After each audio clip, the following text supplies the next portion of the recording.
En enero de 1942, esta idílica villa a orillas de un lago berlinés acogió la infame conferencia de Wannsee. Reinhard Heydrich, jefe de seguridad del Reich, mandó las invitaciones. En el orden del día solo había un tema, la llamada solución final, es decir, el genocidio de los judíos de Europa. Heydrich estaba a cargo de este objetivo desde principios de 1941. Ahora se trataba de ejecutar el plan, trasladar a más de 11 millones de judíos a determinados lugares en los territorios invadidos del este de Europa y asesinarlos. Adolf Eichmann asumió la logística. La conferencia de Wannsee se convirtió en símbolo del mayor asesinato en masa burocráticamente planificado. Lo más relevante es que el aparato estatal, es decir, distintos sectores del Estado administrativo, participaron en la planificación, organización y ejecución del asesinato de los judíos europeos. Esto es muy importante, pero también es necesario señalar que sin la participación de la sociedad, este asesinato en masa jamás se habría podido llevar a cabo. Las múltiples denuncias de particulares, muchas personas denunciaban a sus vecinos, y las leyes que excluían a los judíos facilitaron las deportaciones. Despojados de sus derechos y sus bienes, los deportados podían llevar una sola maleta. Tenían que pagar sus propios billetes a los campos de trabajo y exterminio. Un billete de ida a Auschwitz. No hay perpetradores sin víctimas ni víctimas sin perpetradores. Eso significa que, para juzgar la dimensión de los actos de los criminales, necesitamos entender las consecuencias que tuvieron para sus víctimas. Precisamente en un sitio como la casa de la conferencia de Wannsee, es fundamental entender esto. En 1992, esta villa se convirtió en un memorial. El museo y centro educativo no solo se centra en el pasado, sino que también lo relaciona con el presente. Por ejemplo, analizando el lenguaje tecnocrático y deshumanizado del protocolo de la conferencia. Sé por compañeros que cuando vienen visitantes que trabajan en la administración pública y analizan el lenguaje del protocolo, se dan cuenta de que el lenguaje que se usa en la actualidad es bastante parecido. Comprender la historia y mantener una actitud vigilante hacia el presente. Esa es la misión de la Casa de la Conferencia de Wannsee.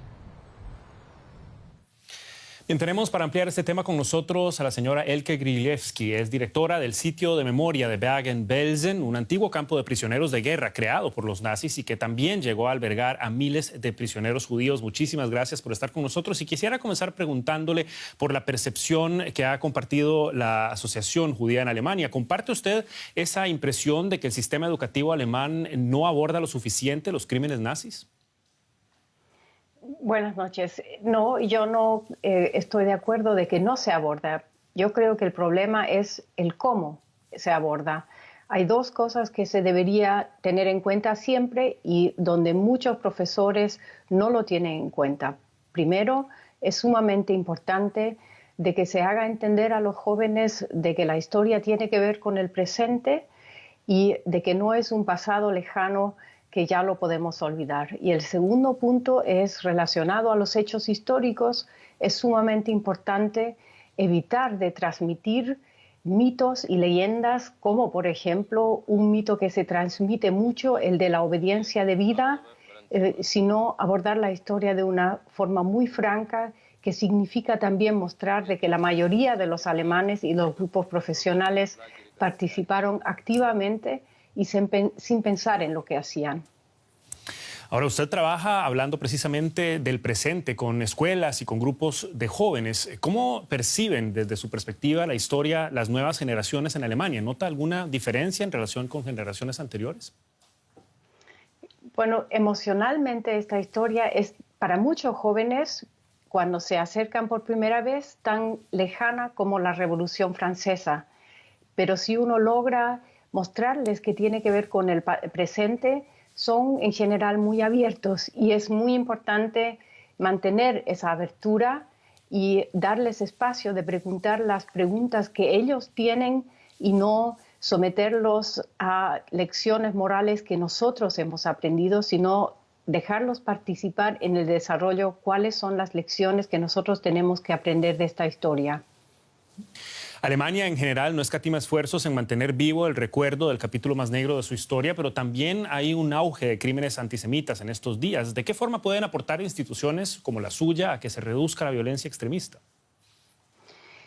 Lo podemos hacer por varias formas. Yo creo enseñando sobre la historia, mostrando los hechos históricos en los lugares históricos, podemos aportar a que se crea una empatía por las víctimas y que se crea una sensibilidad por los hechos históricos como prevención contra estos fenómenos antisemitismo y racismo. Por el otro lado, también somos nosotros que podemos mostrar cuál es la base fundamental de estas ideologías que se producen hoy.